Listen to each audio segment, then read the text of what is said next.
So I've done this before and I didn't really like my video. It was a couple years back and I realized the tools I use not everybody has. What we're going to do today is we're going to double some tires. So what we have is we have a 14-inch inner tire that is actually a snow, and the treads are really not that bad, but it's about the size I want. And then we have a 14-inch outer tire, which is a bigger tire that has much more aggressive tread, and it's pretty weather cracked.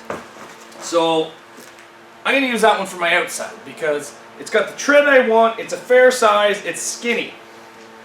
Now, the size of my outside tire is 195/75 14. So they're quite large 14s. The size of my inner tire is a little bit smaller than what I should use. It's a 175/70 14. So what this means is this tire is narrower and shorter. Now because this is a 195/75, I should be using like a 185/70, but for ease of use to get it in there, I'm going to use a 175/70. So what that means is that this tire is quite a bit smaller, but that's good because then the tire will fold on itself when you're giving it lots of gas, and it'll get more traction in the mud or the hard packed ground, and I think that's the best.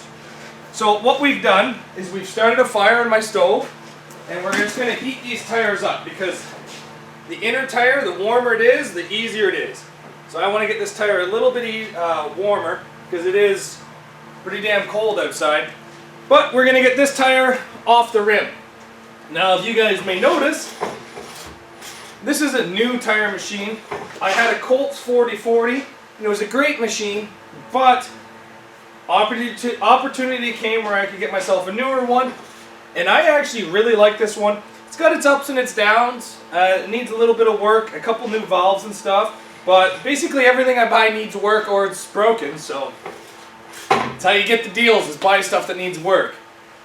So what we're going to do is we're going to break this tire and rim down. We're going to get rid of this rim because it does not go into Camrys, and yeah, we're basically just going to go at it. So let's go.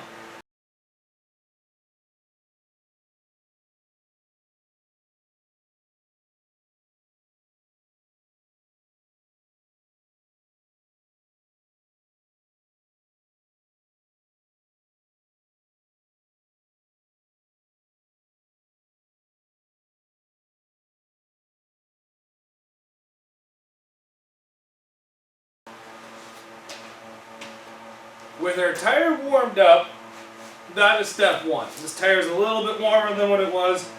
Has a little bit of water in it because it did have ice in it and melted. The tools that we're going to use for this is something that everybody that does Demolition Derby has, and that is a seat belt. Nothing fancy. All I did was tie a little bit of an eyelid in the one end. That is it. The next tool you're going to need is a pry bar.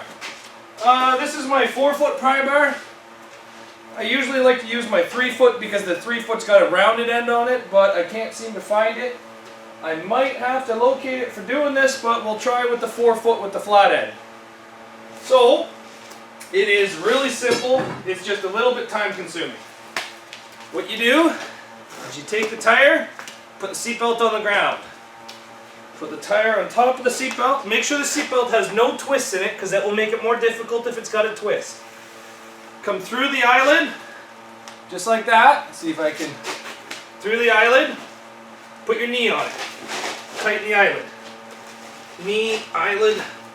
Flip it over if you have to. Knee, eyelid. Basically, you want this tire to get as flat as you can. Just like that. All we're going to do now is we're just going to tie a quick knot with this seatbelt. Just like that. Now what we're going to do is we're going to put this tire on the ground.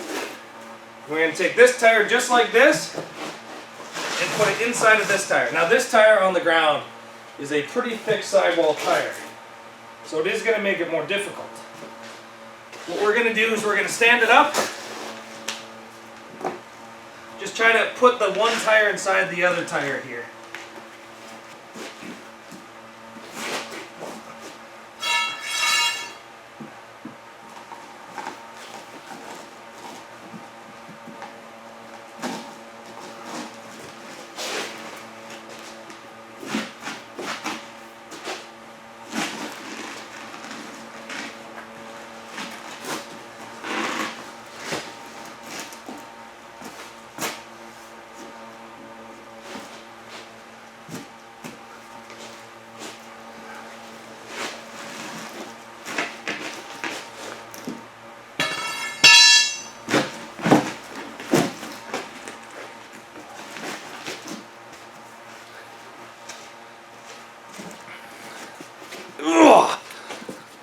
So as you can see, we got the one tire on the inside of the other tire right now.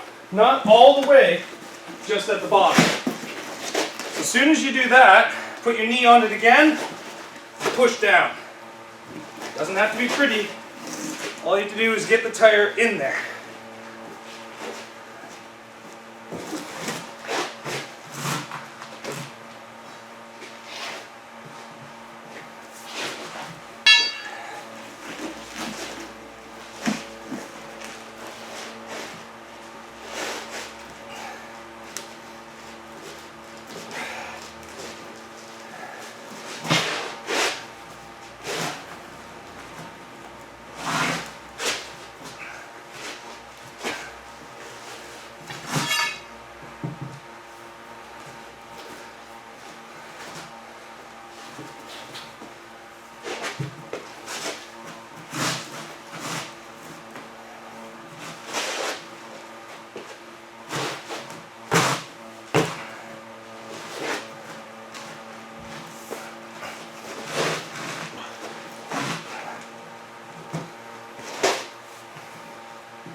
There. We got the one tire completely inside the lip of the other tire. You guys might see some videos on YouTube of guys that are just easily able to kick these tires inside the other tire. Pay attention to those videos. Usually they put like 17-inch rims inside of a 19 or 14s inside of a 16. They leave themselves lots and lots of clearance. We're not after that here. We want these to be pretty damn tight. So as you can see now, the tire's completely inside of there. What we're going to do now is just remove the seat belt. The reason I choose seat belt is because seat belts are very, very narrow and they slide on themselves very easily. So with the tire in there now, just give her some kicks, make her conform to the other tire. It's not really rocket appliances. All it is just, it's actually really hard work, guys. But if demolition derby was easy, everybody would do it. So as you see right there, we have the one tire right inside of the other tire, and that's what we want. Now this tire's doubled. The hard thing is to get it onto the rim now without popping the tube.